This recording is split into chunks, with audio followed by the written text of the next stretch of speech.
Allow कर दिया मैंने आपको बेटा। सर मेरे को भी अलाउ कर दो।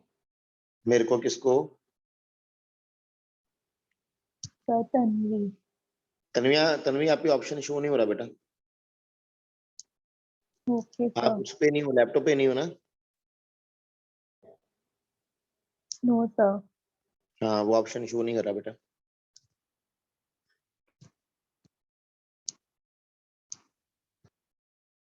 चलिए, कल हम लोग बात कर रहे थे एमओटी के बारे में। हम लोगों ने काफी हद तक जान लिया था, पढ़ लिया था। अब थोड़ा सा एक टॉपिक आगे जाना है, एमओटी में जाना है हम लोगों को आगे। हम लोगों ने सीख लिया कि यहाँ पर हमारे पास दो तरह की मॉलिक्यूलर ऑर्बिटल कॉन्फ़िगरेशन है। One which is valid for molecular ions having electrons less than or equal to 14, and second is valid for molecules or ions having electron greater than 14. ये पढ़ लिया था बेटा? Yes sir. अब MOT में आगे है एनर्जी लेवल डायग्राम बेटा, जो हमारा नेक्स्ट टॉपिक है। That is energy level diagram. उसी कॉन्फ़िगरेशन को अगर आप लोगों को एक डायग्राम के फॉर्म में रिप्रेजेंट करना है तो उसको बोला जाता है एनर्जी लेवल डायग्राम। तो वो देख लीजिए भाई साहब, है क्या उसमें? कोई खास चीज नहीं है, हल्का फुल्का सा काम है, जल्दी समझ आ जाएगा, कोई बड़ी चीज नहीं। हम लोग जान चुके हैं कि जब दो एटॉमिक ऑर्बिटल को ओवरलैप कराया जाता है तो कितने ओवरलैप, कितने मॉलिक्यूलर ऑर्बिटल बनते हैं? दो मॉलिक्यूलर ऑर्बिटल बनते हैं। याद है ना बेटा? हम लोगों ने क्या सीखा कि जब दो एटॉमिक ऑर्बिटल्स की आप लोग ओवरलैपिंग कराओगे, या दो एटॉमिक ऑर्बिटल जब लीनियर कॉम्बिनेशन होगा उनका, तो after the linear combination of two atomic orbital, मैंने शॉर्ट फॉर्म में लिखा था LCAO, that is linear combination of atomic orbitals. ठीक है, जब linear combination of atomic orbitals होगा तो दो मॉलिक्यूलर ऑर्बिटल बनेंगे। एक होगा आप लोगों का बॉन्डिंग मॉलिक्यूलर ऑर्बिटल, एक होगा आप लोगों के पास एंटी बॉन्डिंग मॉलिक्यूलर ऑर्बिटल। याद आया बेटा? Yes sir. Yes sir. जिसकी एनर्जी कम है उसको बॉन्डिंग बोला जाएगा, जिसकी एनर्जी ज्यादा है उसको एंटी बॉन्डिंग। ये आप लोगों के पास एक मॉलिक्यूलर एटॉमिक ऑर्बिटल, ये दूसरा एटॉमिक ऑर्बिटल, ये ओवरलैप करे तो दो मॉलिक्यूलर ऑर्बिटल बने, एक की एनर्जी कम, एक की एनर्जी ज्यादा। इसी को एनर्जी लेवल डायग्राम बोला जाता है। कुछ इस तरह से रिप्रेजेंट करने को हम लोग क्या बोल देते हैं? Energy level diagram. ठीक है भाई? अब थोड़ा सा एग्जांपल ले लेते हैं, बाहर आते हैं जहाँ। तो मान लीजिए ये मेरे पास क्या है, 1s2 1s, ये भी मेरे पास 1s। जो 1s एटॉमिक ऑर्बिटल ओवरलैप करते तो क्या बनता था? सिग्मा 1s और सिग्मा स्टार 1s, यही बनता था ना बेटा? तो स्टार वाला हो गया एंटी बॉन्डिंग, विदाउट स्टार वाला हो गया बॉन्डिंग। अब आप लोग इसको सर्कल बनाना चाहो सर्कल बना लो, आप लोग इसको बॉक्स के रूप में दिखाना चाहते हो बॉक्स के रूप में दिखा लीजिए, वो आपकी इच्छा। ठीक है, क्लियर बेटा? Yes sir. अब जैसे ये 1s का बनाया है, ऐसे 1s के ऊपर बनता है यहाँ पर 2s का। ठीक है, यहाँ पर 2s का एटॉमिक ऑर्बिटल बन जाएगा, मॉलिक्यूलर ऑर्बिटल बन जाएगा लाइक दिस।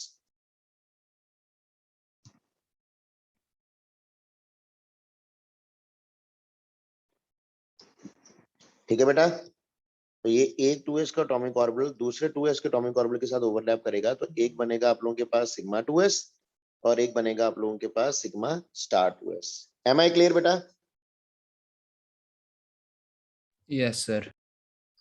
अब हमारे पास उसके बाद क्या आता है? 1s के बाद 2s, 2s के बाद क्या आता है? 2p।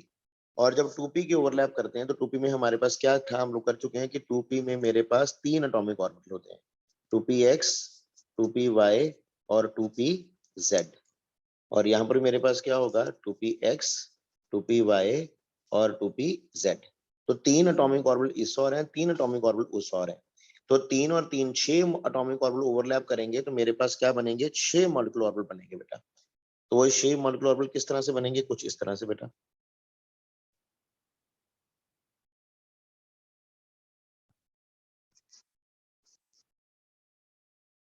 These are the 6 molecular orbital formed। कैसे?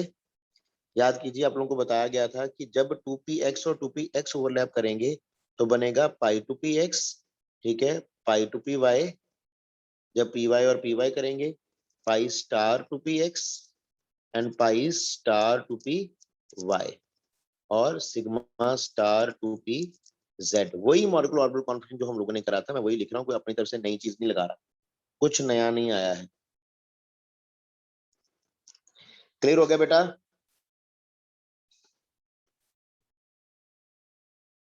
Yes, sir.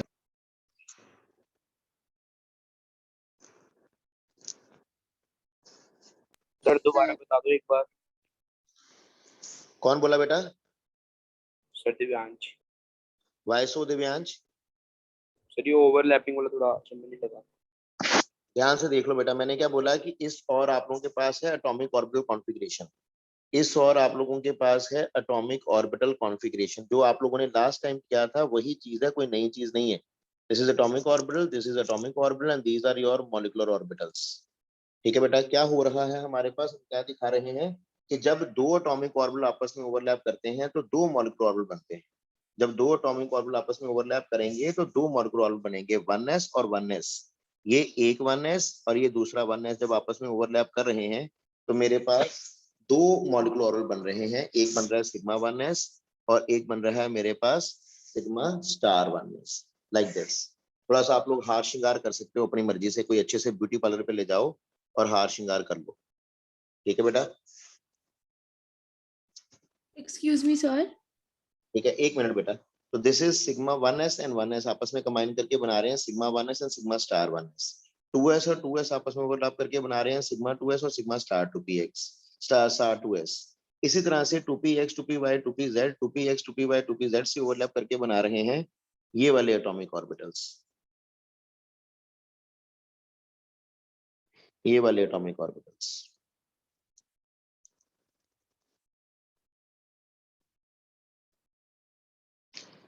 ठीक है बेटा, अब हम लोग क्या करते हैं, यस इस साइड आप लोगों को दिखाया जाएगा एनर्जी बार। यहाँ पर एक बार लगा दी जाएगी और ये बार क्या दिखा रही है कि ऊपर जा, जिस तरफ मर्जी दिखा दीजिए आप, वो आपकी इच्छा है। इन दोनों में से किसी भी तरफ दिखा सकते हैं आप लोग। ठीक है, इधर से ऊपर जाती और ये एनर्जी बढ़ रही है। ठीक है, एनर्जी इंक्रीज कर रही है। तो this is called your molecular orbital और एनर्जी लेवल डायग्राम। हाँ जी, अब पूछिए जिसको पूछना है। स्तुति कौन बोला था सर? श्रुति। बोलिए भाई। सर ये आपने जो 2px 2py और 2pz वाले बनाए हैं, इसके अंदर हाँ जो जी नीचे पाई 2px पाई 2py और आपने स्टार क्यों लगाया है ऊपर सिग्मा में? बेटा, सिग्मा में स्टार आएगा नहीं, सिग्मा और पाई ऊपर वाले एंटी बॉन्डिंग मॉलिक्यूलर ऑर्बिटल नहीं है क्या? एंटी सर बॉन्डिंग इधर मॉलिक्यूलर भी ऑर्बिटल। दोनों तरफ थोड़ी आएगा, एक तो सिग्मा तो ये वाला 2pz स्टार, होगा। ये वाला स्टार हाँ नहीं आना, ये वाला स्टार नहीं आना। यही तो पूछ रही थी। ये तो गलत है, ये तो बदतमीजी है, ऐसे थोड़ी करते हैं। और सर ये जो आपने अभी एनर्जी लिखा है, ये इसी तरह जाते हैं 1s 2s और ऊपर। हाँ, ये इसी तरह से भरे जाएंगे जैसे मैंने लिखा है। ठीक। कोई डाउट्स और किसी को बेटा?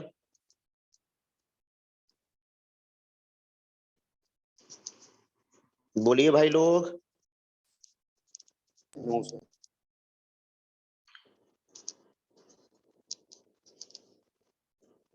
क्या ये क्लियर है सभी को अभी? Yes sir. Yes, sir. Yes sir. हाँ जी बोलिए बेटा। सर इसमें अगर इलेक्ट्रॉन्स की फिलिंग करनी होगी तो अब कैसे करेंगे? हाँ जी, वो करने लगा बेटा। देखिए जरा, अब इसी ओके में अगर आप लोगों को इलेक्ट्रॉन की फिलिंग आ जाए तो पहली चीज एक और समझ लीजिए मेरे से कि this configuration, this molecular orbital diagram और molecular orbital energy level diagram, this energy level diagram is valid for molecular species having less than equal to 14 electrons। ठीक है बेटा, ये उनके लिए वैलिड है। अब अगर इलेक्ट्रॉन 14 इलेक्ट्रॉन से ज्यादा हो गए, ठीक है ध्यान देना बेटा, इफ हमारे पास क्या होता है, if electrons are greater than 14, अगर 14 इलेक्ट्रॉन से ज्यादा हो गए तो क्या होगा, शिफ्ट क्या आएगा कि ये नीचे आ जाएगा, ये ऊपर चला जाएगा। क्यों भाइयों, क्या आप ऐसा काम कर चुके हो ऑलरेडी?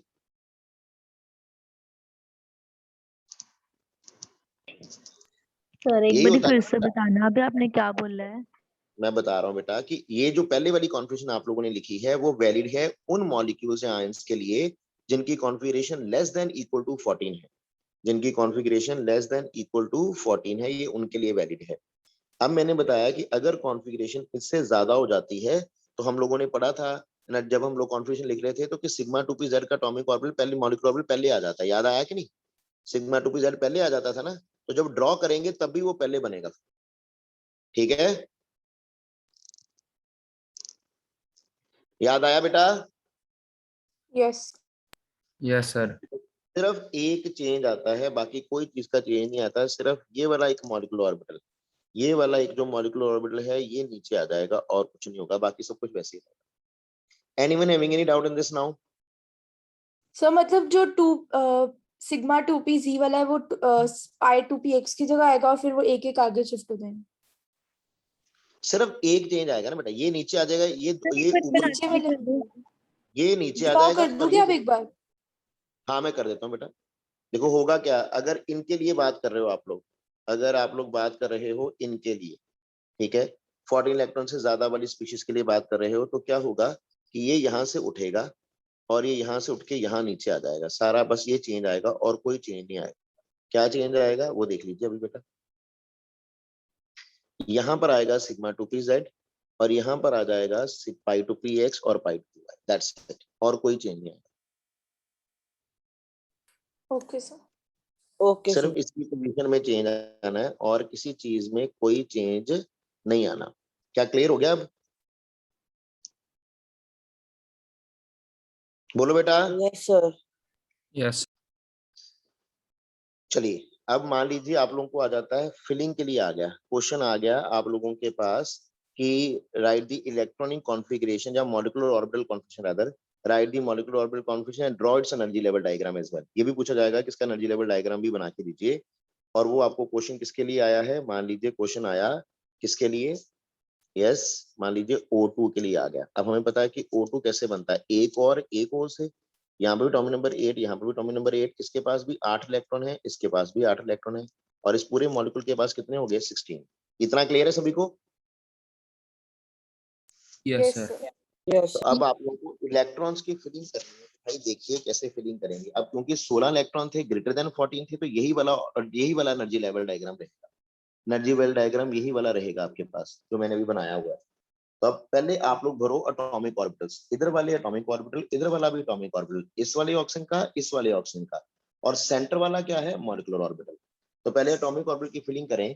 तो मैं उम्मीद करूं कि आप लोगों को कॉन्फ़िगरेशन लिखनी आती होगी ऑक्सीजन की, 1s2 2s2 2p4, यही होती है ना बेटा? बोलो बेटा, तो फिल कर दो। Yes. 1s2 2s2 और 2p4, क्या ये ठीक है? दूसरी Yes. और भी 1s2 2s2 और 2p4, क्लियर बेटा? अब दोनों तरफ 8 इलेक्ट्रॉन, सेंटर में कितने हो जाएंगे, 16। तो उसकी फिलिंग करनी हम लोग सीख चुके हैं। 1s2 sigma 1s2 sigma star 2s2 sigma 2s2 sigma star 2s2 sigma 2pz2। अब कितने हो गए, 2 2 4 2 6 2 8 2 10, 1 11 1 12 13 14 15 16, क्योंकि जब एनर्जी सेम है तो एक एक इलेक्ट्रॉन देते हैं हम लोग। याद आ गया भाई? Yes, sir. बोलिए भाई, याद आया? Yes sir. क्या मैं उम्मीद करूं कि आप लोगों को ये क्लियर है? यस सर पर हमारे पेपर तो ऑब्जेक्टिव है, तो फिर ये कैसे आएंगे एनर्जी लेवल डायग्राम? ये कौन बोला भाई? तन्वी। कौन बोला भाई? तन्वी बोली है। Yes sir. तन्वी ये ऑलरेडी आपको वहां पर बना मिलेगा डायग्राम, ठीक है? पूछ लिया जाएगा कि इसमें से कौन सा करेक्ट डायग्राम है या क्या गलती है एनर्जी लेवल डायग्राम में, कुछ भी आ सकता है ना बेटा। Okay sir. तो बस यही बात है, आप लोग ये मत सोचो कि जो चीज ज्यादा लिखने वाली है बनाने वाली है वो हमें नहीं आएगी, ठीक है? एग्जामिनर्स जो होते हैं दे आर स्मार्ट इनफ, ठीक है? तो they will be using these things in one और द अदर वे बेटा। क्लियर बेटा? Yes yes sir. ठीक है, तो आप Yeah. उनकी समझ को चैलेंज करने की कोशिश मत करना, आप सारा पढ़ो। आप ऐसे तैयारी करो जैसे एनसीईआरटी का तैयारी होता है। बस क्या करना है कि ज्यादा से ज्यादा क्वेश्चंस की प्रैक्टिस करो, पढ़ो सारा, थॉरो स्टडी दो हर चीज को, पूरा चैप्टर पढ़ो, एनसीईआरटी फाइल पढ़ो, कॉन्सेप्चुअल क्वेश्चन रादर अब पहले से भी ज्यादा पढ़ो कॉन्सेप्चुअल क्वेश्चंस, और पहले से भी ज्यादा अच्छी तरह से आप लोगों को चैप्टर को रीड करना है, ठीक है? ताकि जब आप लोगों को वहां पर क्वेश्चन आए आप लोग कर सको, ठीक है बेटा? Yes, sir.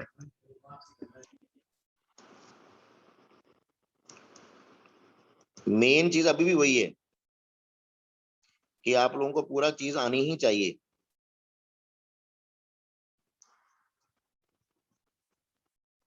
So this is valid for molecules and ions having greater than 14 electrons. तो क्या मैं उम्मीद करूं ये समझ आ गया सबको? Yes. Yes, sir. अब दूसरी चीज समझो, मानो यहाँ पर एग्जामिनर क्या करता है, थोड़ा सा चेंज ले आता है और यहाँ पर एक नेगेटिव निशान लगा देता है। क्या जाता है? Negative, O2 negative. अब O2 नेगेटिव कैसे बना होगा? एक O और एक नेगेटिव के साथ। तो यहाँ पर इलेक्ट्रॉन कितने हो जाएंगे? सर आप ये नेक्स्ट पेज पे लिख सकते हो, आप बहुत मैसअप हो गया। I don't think so. अभी साफ कर देते हैं सारा मैसअप। हाँ वो ठीक, साफ करें कर दो। तो पहले मैसअप कर देते हैं क्लियर।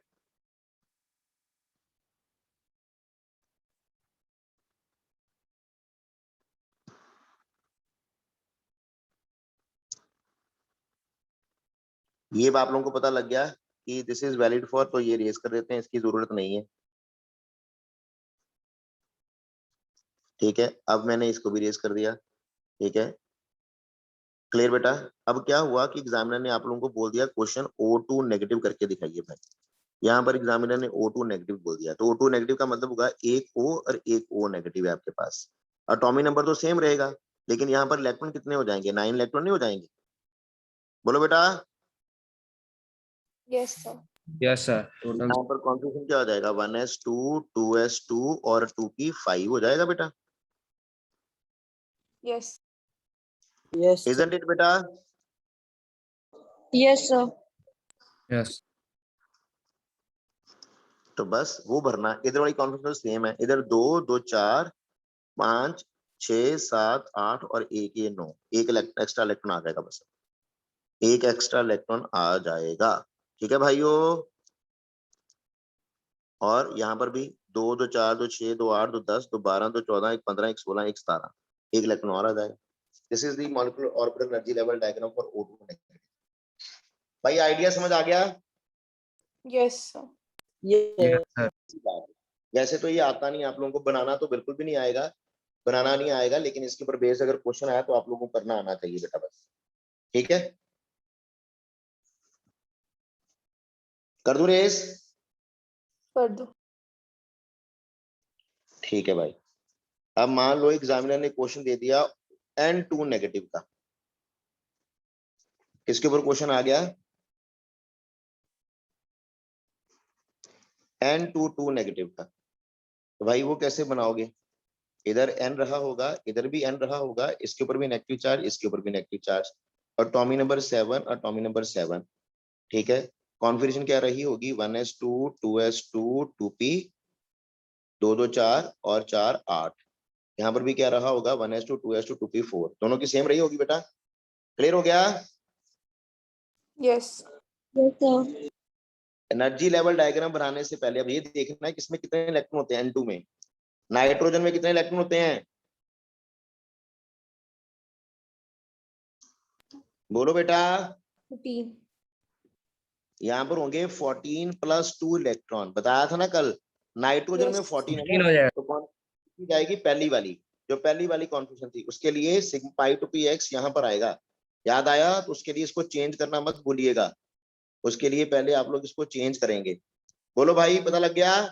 Yes, sir. पहला वाला लगेगा। हाँ, पहला वाला लगेगा यहाँ पर इस तरह से। ठीक है भाइयों? Yes. बस इसकी चेंज कर लेना बस इसको, बाकी तो कोई चक्कर है ही नहीं। बाकी तो वही सारा काम, आसान काम है। Pi two P X, pi two P Y और सिग्मा टू पी जेड, बाकी सारी कहानी सेम। अब 14 इलेक्ट्रॉन फिल करने हैं, इस और भी 7 हैं, उस और भी 7 हैं, 1s8 है, 1s2 2s2 2p4। तो 2 2 2p4 पूरे हो गए। 2 2 2p4, एक ये वाला कम कर दीजिए रादर बस। चलो हो गया 8 8। बोलो बेटा।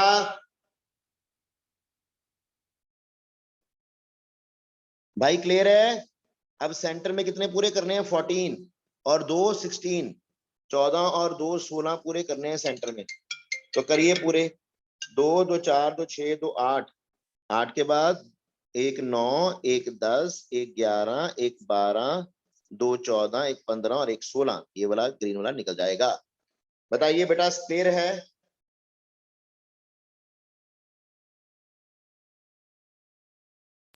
Yes sir.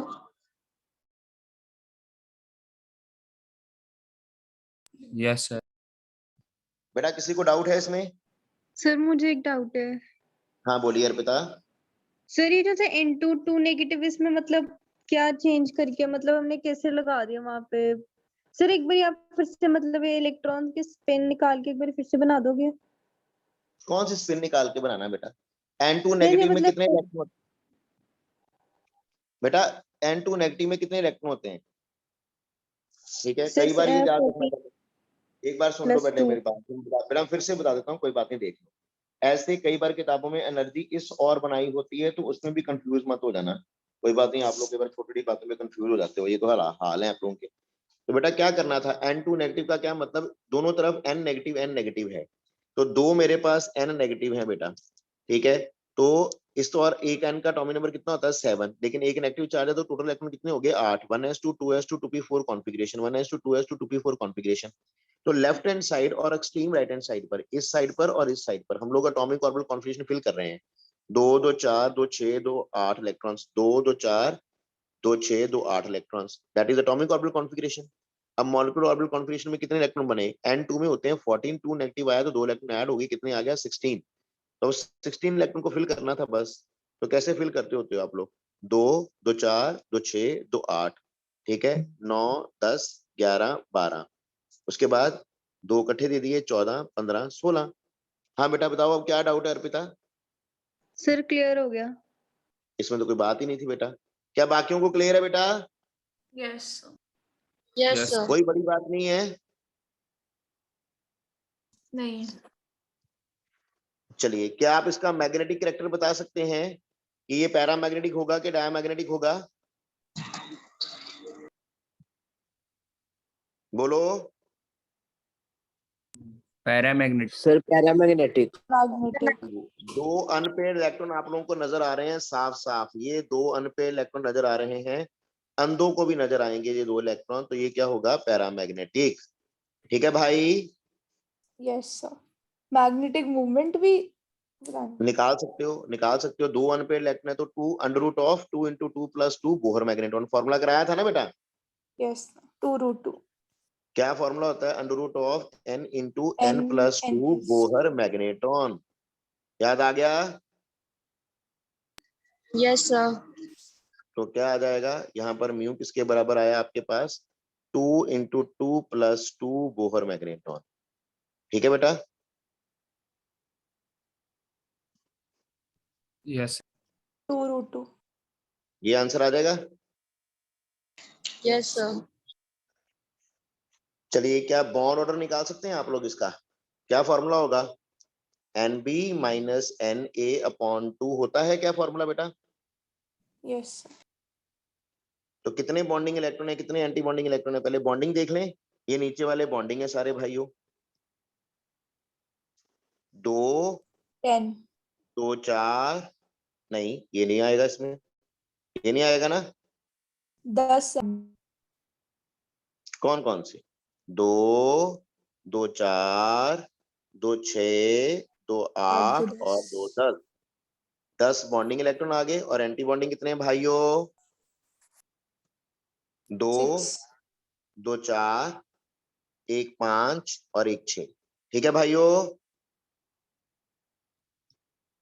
बोलो भाई। Yes sir. तो क्या यहां से बॉन्ड ऑर्डर आ जाएगा? 2 कितना आएगा भाई? 2 2 आ गया ना। कोई तकलीफ बेटा किसी को? No sir. तो क्या मैं उम्मीद करूं कि आप लोगों को ये एनर्जी लेवल डायग्राम वगैरह क्लियर हो गया सारा? Yes sir.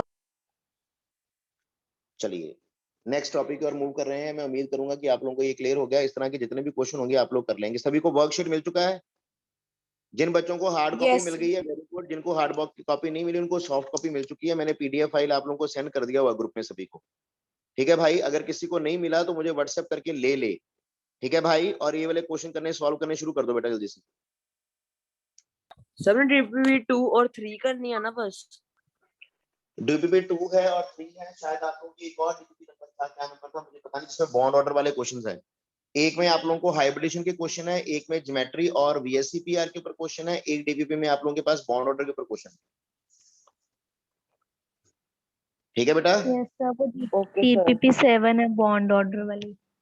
हाँ, बॉन्ड ऑर्डर वाला भी आपको करना है। कल बॉन्ड ऑर्डर का सारा टॉपिक रात को सर किया था ना सारी बेटा? करनी है, बेटा ऑब्वियस है, सारी करेंगे हम लोग। टोटल 7 है। हाँ जी, सारी करनी है। बॉन्ड ऑर्डर के बारे में बता दिया था ना कि डायरेक्टली प्रोपोर्शन टू किसके होता है? बॉन्ड मल्टीप्लिसिटी के। याद आया? Yes sir.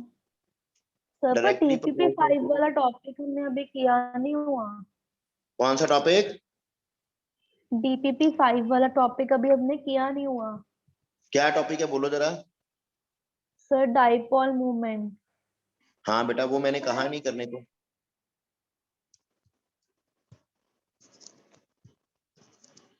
वो नहीं किया, वो नहीं करना बेटा। ठीक है, inversely proportion to bond length, directly proportional to stability. याद आ गया? यस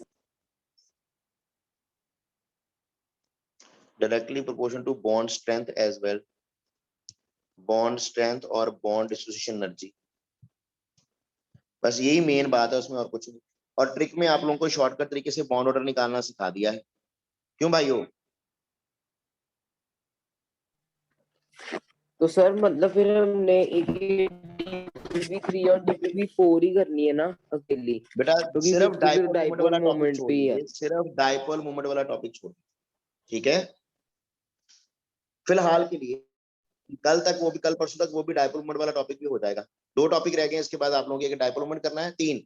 एक डाइपोल मोमेंट करना है, एक बॉन्ड पैरामीटर्स करने हैं, और एक आप लोगों को करना है हाइड्रोजन बॉन्डिंग। ये 3 टॉपिक करने हैं आप। नेक्स्ट टॉपिक की हेडिंग है रेजोनेंस। अब जब आप लोग बॉन्ड ऑर्डर वाले क्वेश्चन करोगे, उसमें कुछ क्वेश्चन रेजोनेंस वाले भी आएंगे।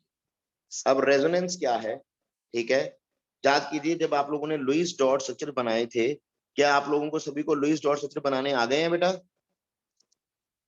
Yes sir. तो क्या हम लोगों ने वहां पर कार्बोनेट आयन का लुईस डॉट स्ट्रक्चर बनाया था कुछ इस तरह से? याद करो जरा। अगर किसी को लुईस डॉट स्ट्रक्चर बनाना अभी भी नहीं आता तो वीडियो लेक्चर देख सकता है। याद है ना बेटा कैसे बनाना सिखाया था? Yes sir. तो this is the Lewis dot structure of carbonate ion. अगर आप लोग अपनी नजर दौड़ाओगे वापस उस टॉपिक के ऊपर, तो you will be able to memorise this thing again. तो आप लोग कर पाओगे।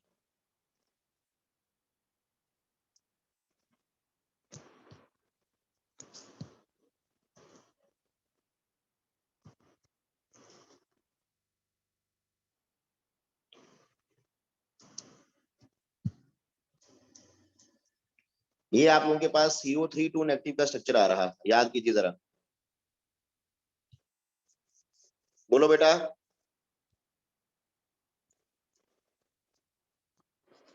किसी के मन में कोई डाउट है इसको लेके? नो।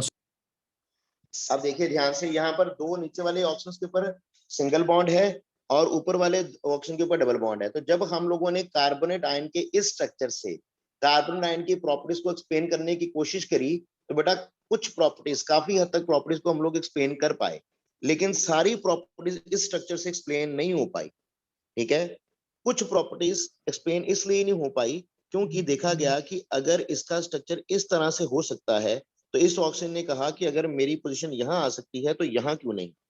ठीक है, तो देखा गया कि अगर ऑक्सीजन यहाँ आ सकता है तो ऑक्सीजन यहाँ पर भी आ सकता है बेटा। डबल बॉन्ड वाला ऑक्सीजन यहाँ पर भी तो आ सकता था। क्यों बेटा बोलो? क्या ऐसा होने में कोई पाप हो जाता? नहीं। अगर ऐसा होता तो क्या कोई पाप होता?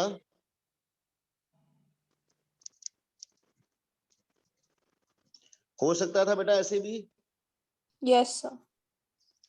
तो ये स्ट्रक्चर भी तो पॉसिबल था कि यहाँ पर सिंगल बॉन्ड आती, डबल बॉन्ड यहाँ आ जाती। अच्छा, जब ये वाला स्ट्रक्चर बना तो तीसरे वाले ऑक्सीजन ने भी प्रॉब्लम क्रिएट कर दी कि ये क्या हुई, ये तो मेरे साथ धोखा। वो बोला कि अगर ऐसा हो सकता है तो ऐसा होने में किसी को क्या तकलीफ हो सकती है? फिर उसने बोला तो ऐसा क्यों नहीं करते हम लोग? तो क्या ऐसा भी एक स्ट्रक्चर बन सकता था उसका? ध्यान देना बेटा।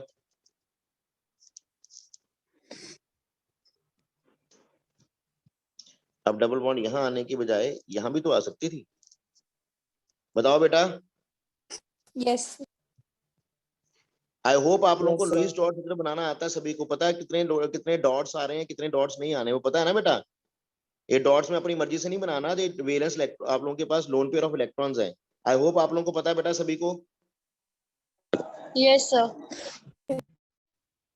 तो ये हमारे पास पॉसिबल स्ट्रक्चर्स बने कार्बोनेट आयन के, लेकिन इनमें से कोई भी स्ट्रक्चर, तीन स्ट्रक्चर बने हमारे पास, इन तीनों स्ट्रक्चर में से कोई भी स्ट्रक्चर इतने काबिल नहीं था जो कि सारी प्रॉपर्टीज को एक्सप्लेन कर पाता। ठीक है, तीन स्ट्रक्चर बने, तीन बहुत काफी हद तक प्रॉपर्टीज को एक्सप्लेन कर पा रहे हैं, structure number 1, structure number 2, structure number 3, लेकिन तीनों में से इतना काबिल कोई भी नहीं है कि सारी प्रॉपर्टीज को एक्सप्लेन कर दे कार्बोनेट आयन। तो इन तीनों के स्ट्रक्चर को मिलाकर एक स्ट्रक्चर बनता है फाइनल स्ट्रक्चर, और वो स्ट्रक्चर बनता है इस तरह से। और वो स्ट्रक्चर क्या दिखा रहा है कि ये जो डबल बॉन्ड है, बेटा किसी का माइक ऑन है, माइक बंद कर लो प्लीज। तो ये स्ट्रक्चर ये दिखा रहा है कि ये जो डबल बॉन्ड है एक्चुअल में ये तीनों ऑक्सीजन के साथ बारी बारी आ रहे हैं। इजंट इट बेटा? एक्सपेरिमेंट में Yes. पाया गया कि ये डबल बॉन्ड कैरेक्टर जो है वो तीनों ऑक्सीजन के पास आ रहा। ये कैसे पता लगा? जब एक्सपेरिमेंट में इनकी बॉन्ड लेंथ को मेयर किया गया, क्योंकि हम लोग एक्सपेक्ट कर रहे थे कि एक कार्बन ऑक्सीजन की बॉन्ड छोटी आएगी बाकी दोनों से, बाकी दो बराबर, दोनों दो बॉन्ड लेंथ बराबर आएंगी, एक बॉन्ड लेंथ छोटी आएगी क्योंकि डबल बॉन्ड की बॉन्ड लेंथ छोटी होती है। लेकिन जब आप लोगों ने एक्सपेरिमेंटली पाया तो पाया कि तीनों की बॉन्ड लेंथ सेम आ रही है। वो प्रूव किया गया थ्रू रेजोनेंस कि एक्चुअल में ये स्ट्रक्चर एक फॉर्म में एग्जिस्ट करता ही नहीं, ये कॉन्टिन्यूसली एक फॉर्म दूसरी फॉर्म में चेंज होती रहती है। ठीक है, कॉन्टिन्यूसली एक फॉर्म दूसरी फॉर्म में क्या हो रही है? चेंज हो रही है बेटा। एम आई क्लियर बेटा? Yes sir. यस। तो इन स्ट्रक्चर्स को, जो ऊपर वाले तीन स्ट्रक्चर आप लोगों ने बनाए, इनको नाम दिया गया resonating structures. They were called as resonating structures. इनको रेजोनेटिंग स्ट्रक्चर्स का नाम दिया गया। They were refer to as resonating structures, or they were given one more name, or they were also called as contributing structures. उनको contributing structures भी कहा गया। और they were also given one more name, and that is they were called as canonical forms as well. ठीक है बेटा, इनको तीन चार नाम दिए गए, resonating structures और contributing structures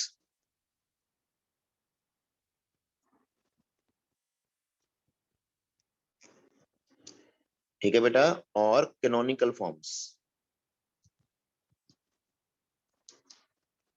और canonical forms.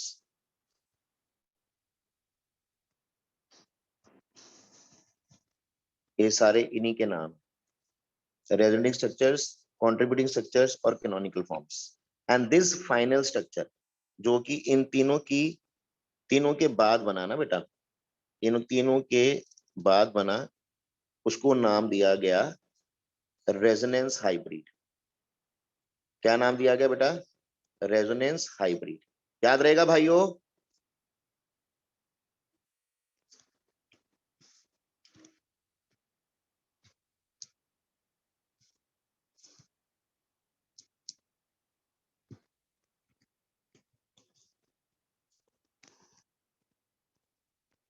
This is resonance hybrid, and the phenomena is called as resonance. पूरे phenomena को नाम दिया गया resonance का।